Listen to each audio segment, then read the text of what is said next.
Yo les gars, j'espère que vous allez bien. Aujourd'hui, on va débrief une vidéo que j'ai tournée. En gros, c'était une caméra cachée d'une fille que j'avais abordée il y a quelques semaines qui était de passage à Marseille. Je vais t'expliquer comment j'en ai allé vite fait en instant date. C'était une Norvégienne qui était en vacances avec sa famille et je vais débriefer au fur et à mesure de la vidéo. Excuse-moi. Hello, bonjour. Tu vas bien? Ça va et toi? Ça va, enchanté. Je m'appelle Najib et je te trouvais très mignonne. Du coup, voilà, au début de l'interaction, ce que je fais, c'est que, étant donné que c'était une interaction en journée, que socialement, c'est beaucoup moins accepté d'aller parler à une fille en journée, directement, je lui ai dit direct mes intentions, je lui ai dit je t'ai vu et je voulais te dire bonjour car je te trouvais mignonne. Bon, là, je me suis présenté vite fait un peu, c'était histoire de 5-10 secondes, mais très rapidement en journée, quand vous abordez une fille, il faut directement montrer ses intentions parce que la fille ne comprend pas pourquoi vous venez lui parler, contrairement à si vous étiez dans un bar. Je me suis dit qu'il fallait que je vienne te dire bonjour. Je vais me poser juste 30 secondes et ensuite je vais partir. Ça se voit que t'es pas d'ici toi? Aussi, la contrainte de temps, quand je lui dis je vais juste me poser 30 secondes, c'est super important. Étant donné qu'elle elle était posée dans un bar, avant de m'asseoir à côté d'elle, je lui ai dit je vais juste me poser 30 secondes. En fait, pour pas qu'elle se dise dans sa tête, ok, ce mec-là, peut-être qu'il va se poser avec moi pendant 2 heures, que l'interaction, peut-être qu'elle va être bizarre. Et le fait de dire je vais juste me poser 30 secondes, ça va enlever la pression que ça peut avoir sur l'interaction.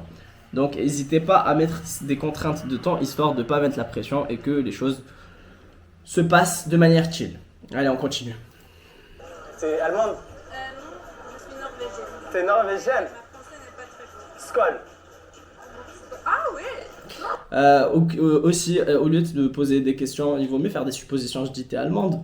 Et justement, ça va spike ses émotions au lieu de dire ah, tu viens d'où? Du coup, je dis t'es allemande, elle me fait non, je suis norvégienne, bon, tant pis. Et là, un truc intéressant, c'est que, étant donné que je connais un mot en norvégien, skål, le fait de dire un truc dans leur langue, en fait, ça va créer du rapport. Et ça, en général, les étrangers, que ce soit hommes ou femmes, ils aiment bien ça. Du coup, n'hésitez pas, par exemple, quand vous rencontrez une étrangère, dire, je sais pas moi, par exemple, si c'est une portugaise, de dire todo bem, ou des trucs comme ça. Ça va rajouter une certaine dimension à l'interaction et ça va faire que la fille va vous apprécier.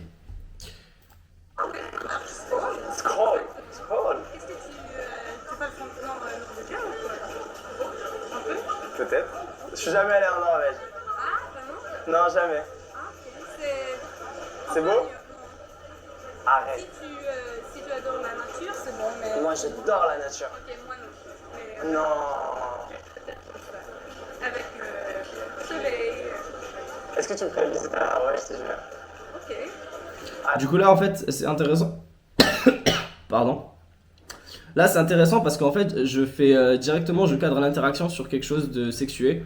Je dis bon déjà ce que j'aime et je lui dis si je viens en Norvège est-ce que tu me ferais visiter? En fait là le fait de dire ça, ça va transformer l'interaction d'une interaction platonique à une interaction d'un homme et une femme qui se parlent. Si je viens en Norvège, est-ce que tu me ferais visiter? Et justement, ça permet de voir son niveau d'investissement. Là, elle m'a dit ouais, pourquoi pas. Ça veut dire qu'elle a un investissement, mais qui n'est pas forcément très très élevé à ce moment-là de l'interaction. I love traveling. Yeah? Yes. Where have you been? I've been basically all Europe.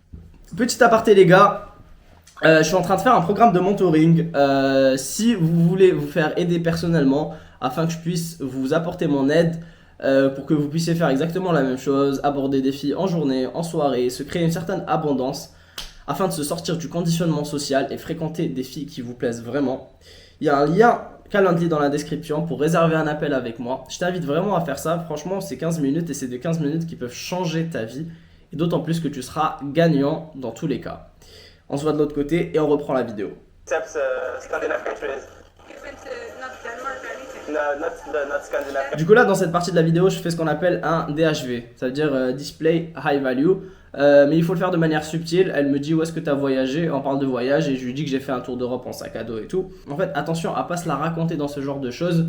Je lui dis que j'aimais bien voyager et du coup elle m'a posé la question où est-ce que tu as voyagé. Mais si par exemple je disais ah hey j'ai fait un tour d'Europe et ça vient de nulle part, en fait ça fait un peu tryhard et ça va justement s'aiguiller à des kilomètres pour justement avoir la capacité, pour justement si vous voulez par exemple DHV, c'est-à-dire montrer que vous avez une vie cool. N'hésitez pas à poser des questions. Et ensuite, la fille va vous poser des questions en retour, vous dire et toi. Et c'est à ce moment-là que vous pouvez faire des DHV qui vont montrer que vous êtes quelqu'un de cool.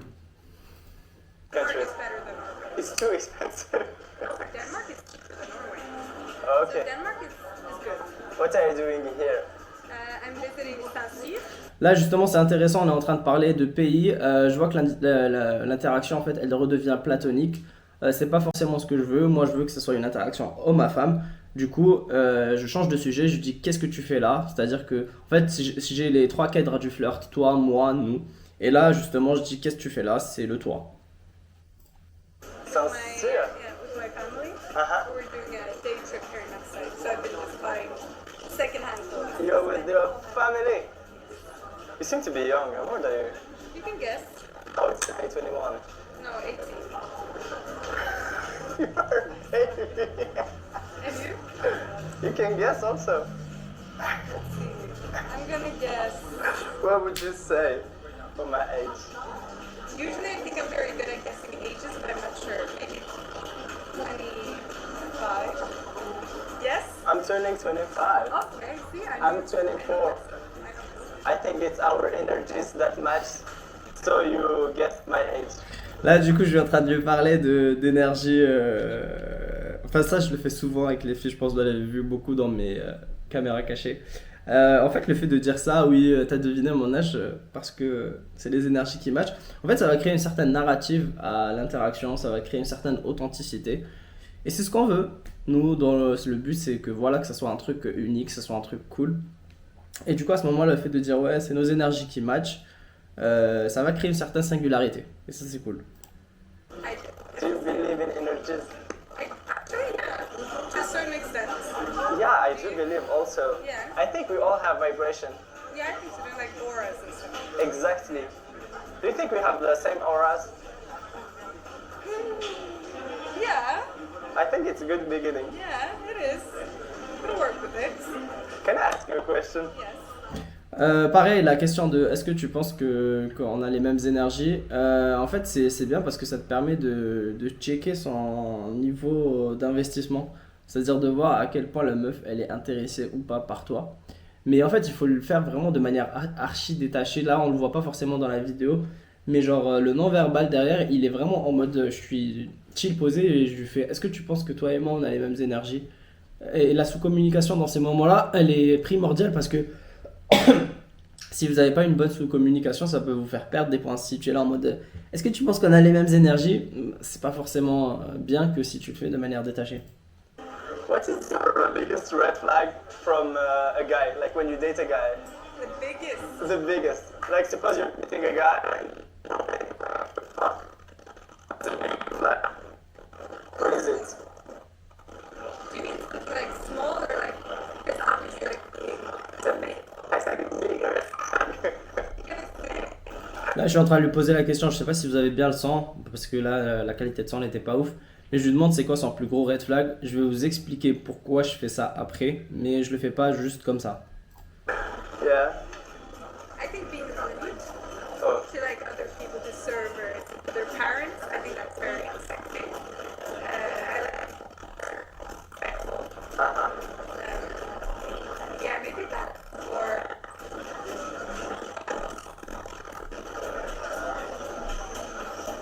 Like when people are. yeah. They talk to a waitress. Exactly. Yeah, I do. I do the same. Like if a girl. Yeah. If I'm with a girl and she talks bad with the waitress, it's a big red flag also for me. Yeah. And also like I said with parents, when people don't respect their parents and they you know what I mean? Yes. I think that's I mean it's fine to disagree with your parents, of course I do that too. But like having a good tone with them is good. Okay. Yeah. Interesting. Là, je fais exprès de laisser un petit blanc pour justement qu'elle me dise et toi. Okay. You what's your biggest red flag? For me, the biggest red flag, I would say, a woman who follows the rule with no sense. Okay, yeah, that's fair. And Yeah. if you're not open-minded and you judge people. Voilà, je vais vous le faire parce que le son il est complètement fucked up. Mais en gros, elle me dit c'est quoi, enfin, elle me dit et toi sur la question c'est quoi ton plus gros red flag. Je lui dis moi que j'aime bien les filles ouvertes d'esprit et les filles qui se jugent pas. Pourquoi je fais ça? Parce qu'en fait, de une, ça me permet de voir c'est quel style de personne elle est. Si par exemple elle me dit ouais non, moi par exemple je suis des règles, moi je suis une fille quand même, je fais pas n'importe quoi, nanana. Bon, je vais très vite savoir que c'est pas une fille faite pour moi et du coup ça va me permettre de la next très rapidement. Premièrement. Deuxièmement, étant donné que je lui plais, en fait, ça va planter dans sa graine, dans sa tête, la graine de l'idée, en fait, ok, je me sens bien avec ce gars-là, je me sens étant une fille ouverte d'esprit, et du coup, en fait, ça va créer un certain biais de consistance chez elle, que si après je lui dis, bah écoute, vas-y, viens, on va à la plage, vas-y, on fait ça, bah en fait, la fille va tenir ce biais de consistance afin que, en vive des expériences cool. Attention, en fait, ce que je suis en train de vous dire, c'est de l'influence. À pas utiliser à mauvais escient, à pas manipuler. Mais pourquoi je fais ça? Parce que je sais qu'au final, le fait de poser ce genre de cadre, bah, en fait, ça va nous apporter du positif à tous les deux. Si je sais que l'interaction, elle est fun, en lui disant ça, après quand je lui proposerai, je sais pas moi, d'aller boire un verre ailleurs, de faire quelque chose, elle sera plus apte à accepter parce que l'expérience, elle sera cool. Attention à pas faire ça dans des trucs négatifs. Mais du coup, c'est très puissant parce que ça va vous permettre de faire des ancrages positifs dans la tête des filles. Et ça, c'est très très cool si on a envie de vivre des expériences sympas. Mais ça peut être dangereux si c'est mal fait. For me, it's a big red flag. For me, my dad, Yeah. crazy. He's like a very alternative man. So I've gotten very used to being open-minded in that sense. Okay. Yeah, And you love traveling? I love traveling. I wanna, like now I'm living in Oslo, but I wanna get away from Oslo as soon as possible. When I'm done studying, I'm thinking actually about studying my Canadian studies. Where do you travel? Là, je vous le dis parce que le son est fucked up. Pareil, pour sexualiser la conversation, je lui dis où est-ce que tu voudrais qu'on voyage tous les deux. Ça va mettre un cadre sexué à la conversation et c'est cool. Ça va montrer que on n'est pas juste des potes qui se parlent. Let's see. I love Barcelona. I've been there. Yeah, that's one of my favorite cities. I love partying in Barcelona. Too. It's great for night. Are you a party girl? Yes. I am. I think we can spend a really good time together because I love partying. That's why I moved to Marseille. I live in this neighborhood actually. Bref, voilà pour la vidéo. On n'a pas pu avoir plus de rush. J'espère que ces quelques petits conseils vous ont aidé. Franchement, c'est des trucs qui arrivent très souvent. N'hésitez pas à check des vidéos comme ça va vous permettre vraiment de vous inspirer et de pouvoir passer à l'action. Si je peux vous donner un plan d'action, ça serait de faire au moins 3 interactions par jour comme ça. Et c'est sûr qu'au bout de... Si vous en faites 30, c'est-à-dire au bout de 10 jours, c'est sûr et certain que vous allez avoir des dates comme ça. C'est sûr et certain que vous allez avoir peut-être des dates dans le futur. Et c'est sûr et certain qu'au bout d'un moment, vous allez fréquenter des filles qui vous plaisent. Merci les gars d'avoir regardé cette vidéo. J'espère qu'elle vous a aidé. Et moi je vous dis à la prochaine. Peace.